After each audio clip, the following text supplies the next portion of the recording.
오늘의 사연을 시작합니다. 안녕하세요. 저는 30대 유부남입니다. 약 2년 정도 연애 후 작년에 결혼을 하였습니다. 아내는 4살 연하입니다. 현재 서울에서 거주하고 있으며 쌍둥이 처제와 같이 살고 있습니다. 처제가 서울로 이직을 하면서 한 달 정도만 같이 살려고 하였습니다.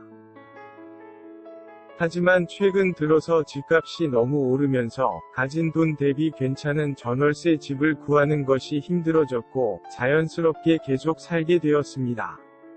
남은 방도 있었고 연애할 때부터도 자주 보고 지냈던 사이라 저도 처제도 불편하지 않았습니다. 아내와 처제는 1분 차이로 태어난 쌍둥이입니다. 그래서 좋아하는 음식 등 취향도 비슷하고 얼굴이나 체형도 똑같습니다. 게다가 입고 다니는 옷 스타일도 머리 스타일로 비슷해서 연애할 때부터 저를 놀리곤 하였습니다. 하지만 약 3년이라는 시간을 알고 지내면서 많이 봐서 그런지 정말 자세하게 보면 아내와 처제가 구분이 되더라고요. 올여름 휴가에 다 같이 여행을 가려고 돈도 모으고 일정도 맞췄지만 시국이 시국인지라 해외여행은 갈 수가 없었고 제주도로 휴가를 가게 되었습니다. 오랜만에 타는 비행기와 여행 가는 기분에 저희는 엄청 흥분해 있었습니다. 숙소에 도착해서 첫날은 수영장에서 같이 놀았습니다. 물놀이를 한참 하다 보니 날도 저 물어갔고 배도 고팠습니다. 숯불에 고기를 한참을 구워주는데 얼마나 덥던지 빈속에 맥주를 제법 많이 마셨습니다. 방에 들어와 이야기를 하며 진정한 술판이 벌어지기 시작했습니다. 이미 사온 술은 다 마셨고 숙소 매점에서 추가로 술을 더 사가지고 왔습니다. 나름 조용한 리조트를 찾다 보니 배달음식은 시킬 수 없었고 과자와 라면으로 술을 계속 마시며 놀았습니다. 엄청난 주량마저도 똑같은 두 여자 사이에서 결국 제가 먼저 만취해서 방으로 들어갔습니다. 기절하기 직전에 간신히 정신줄을 붙잡고 방으로 기어가다시피 해서 들어간 것으로 기억합니다. 침대에 누워 있는데 둘이서 얼마나 수다를 떠는 것을 듣다가 잠이 들었습니다. 한참을 자고 있는데 유리병이 깨지는 소리에 놀라서 잠이 깼고 두 여자들이 완전 만취해서 비틀거리며 정리하다가 술병을 떨어뜨린 것이었습니다. 제가 치우겠다며 두 여자들을 거실 소파로 옮겨두었고 식탁과 주방을 정리하고 나왔습니다. 엄청나게 나온 쓰레기들과 빈 병을 버리려 잠시 숙소 밖으로 나갔다 왔습니다. 거실 소파에서 거의 잠들어 있던 두 여자들이 아내는 제가 자던 침대 위에서 자고 있었고 처제는 소파에서 누워서 자고 있었습니다.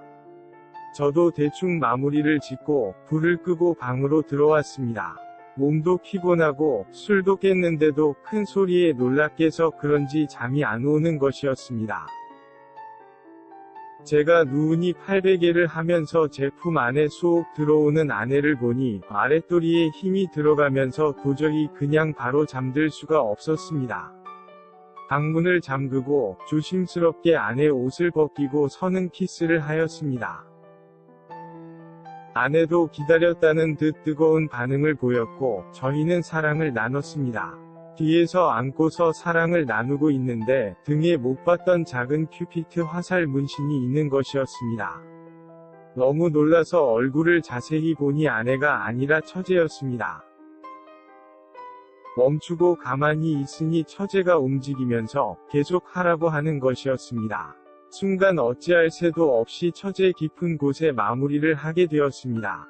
술은 이미 확 깨버렸고 서둘려 처제를 옷 입히고 소파에서 자고 있는 아내를 들어서 침대에 눕혔습니다. 아무 일도 없다는 듯이 잘 자고 있는 그 두 사람을 보다가 바닥에서 깜빡 잠이 들었습니다.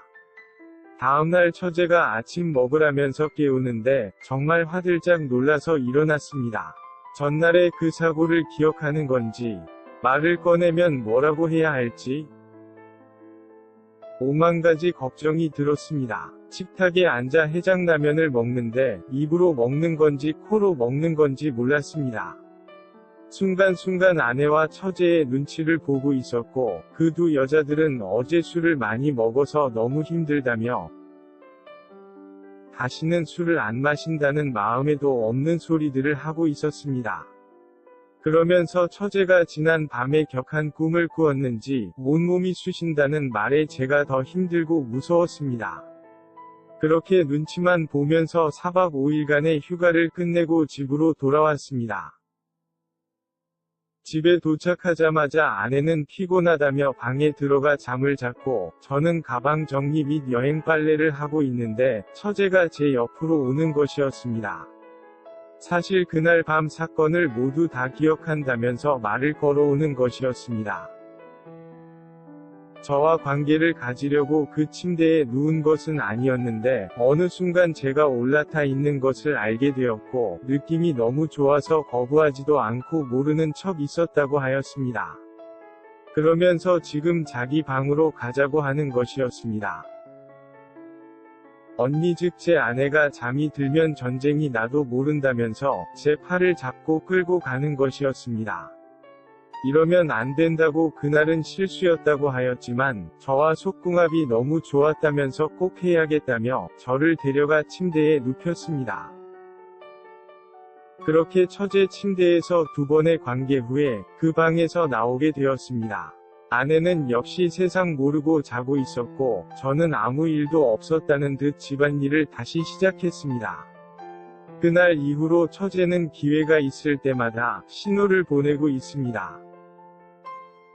특히나 아내가 지방 출장이라도 가는 날이면 빨리 퇴근하고 들어오라며 하루 종일 독촉 메신저를 보내고 있습니다. 오늘도 처제가 점심에 회사 앞으로 같이 밥 먹자고 찾아왔지만 보자마자 급하다며 근처 모텔로 갔습니다.